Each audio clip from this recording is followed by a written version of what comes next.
Okay, so I will present like my work on those intermetallic copper, aluminum, and copper zinc cluster libraries, how we used to call it, and in there we are particularly interested in their formation mechanisms and reactivity.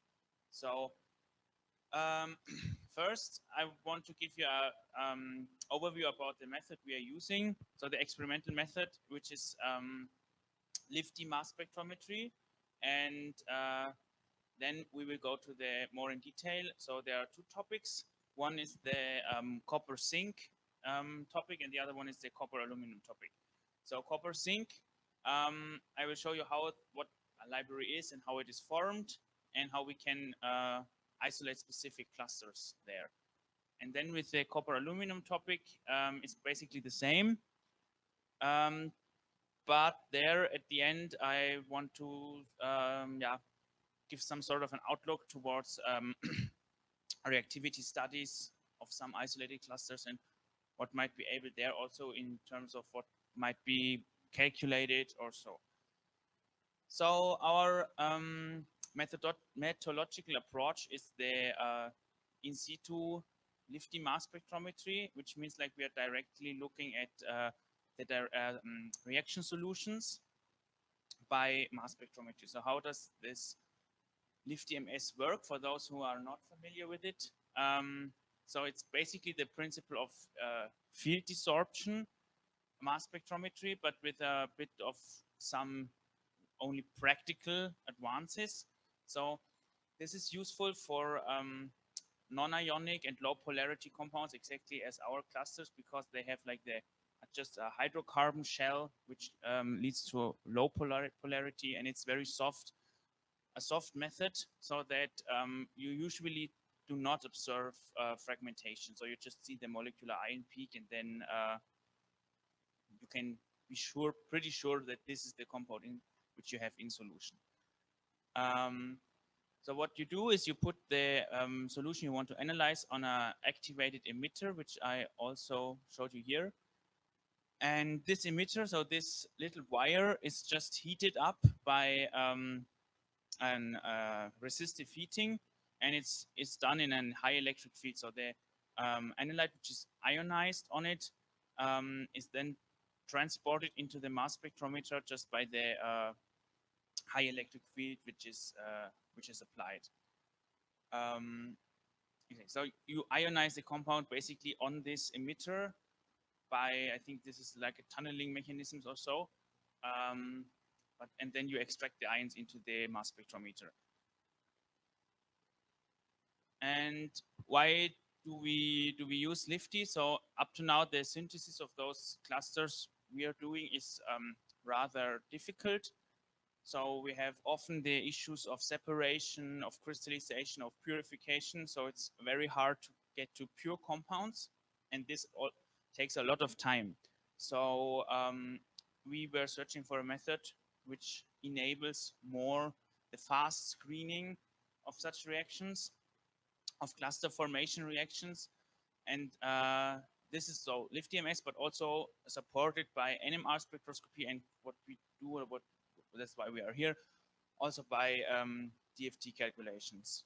So just to show you a bit more easily what we are doing. So we have transition metal precursors and mix them with our second component. So we are doing binary clusters. So as I said, copper zinc or copper aluminum, what I'm doing. So I have, for example, a copper precursor, and then I apply the ECP star ligands, which are aluminum or gallium might also be used. This is what Maxi is doing, and or zinc 2, CP star 2, and then we apply different reaction conditions, and what we end up with is what we call the library, which is like a mixture of different clusters, which is then analyzed by the mass spectrometry, and yeah, we also want to do it by DFT calculations. So let's start with those copper zinc libraries. So I mix those two precursors, copper mesitylene and the zinc 2 CP star 2. If I apply those conditions, I end up with spectra like this. So this is only the higher mass range, but this is what we want to concentrate on now. So what we see is that a variety of clusters which is formed. And according to their isotopic pattern and their M over Z ratio, we can assign them to clusters. And what you see up there are, like in red, the experimental curves, and in black, the calculated isotopic patterns. And as you see, those match quite well. And you see like the compositions we have calculated. It should be noted that there can be also mesitylene as a ligand here occurring in those clusters, because we use copper mesitylene as the source of copper. Yeah, just to have that in mind. So our questions here are like, why do we see those clusters? We call them like islands of stability because they are formed like at room temperature. And is there any, or would there be any prediction possible according to isomers, composition, or the size distribution of those clusters? And we also, what we do then is like we try to do size focusing of the solutions, which means like we apply reaction conditions so that we end up with only one species. And this has been possible for several systems, but this is now actually the most complicated. When I apply those conditions indicated above, I could crystallize in not so bad yields a mixture of what is copper 5 zinc 8 and copper 5 zinc 9, and which we know from elemental analysis that the overall composition is like this. And the crystals are mixtures. So those two isomers, the left and the right one, are basically found in the same crystal, which makes it crystallographically quite challenging.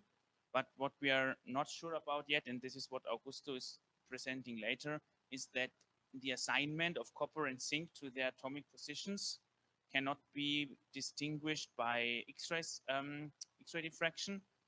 So we know that the overall composition is copper 5, zinc 8, and 9, but we have to find out where copper and zinc is located. So this is, as is shown here, is probably maybe not correct.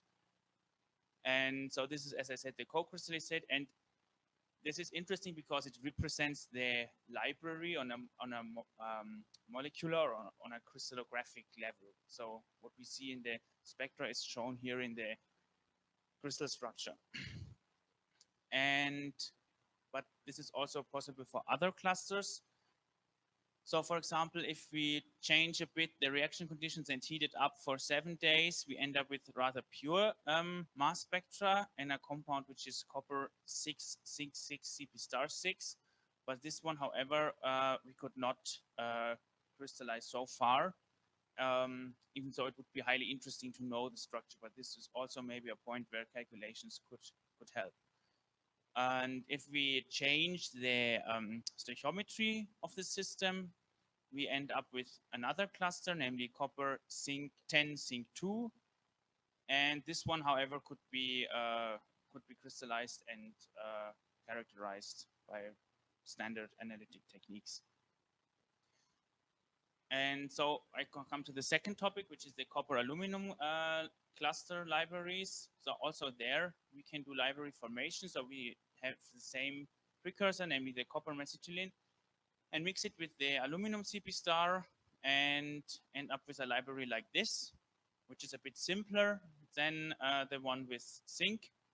And here we can also assign basically all peaks by their isotopic pattern and their M over Z ratio. But also here, the explanation why are these clusters formed and not other ones is something which is which we have basically no clue about.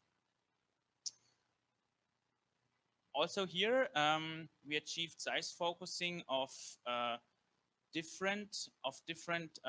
solutions towards different clusters, and we achieved size focusing towards a mixture of copper 7 aluminum 6 Cp star 6 and copper 8 aluminum 6 Cp star 6. And this cluster could also be crystallized. And you have to, when you look at the structure, the outermost copper positions, so the copper the naked copper, so there's copper 6 and copper 4, they are only like fractionally occupied. So you have copper 8 and copper 7 in the co-crystallizing in one structure.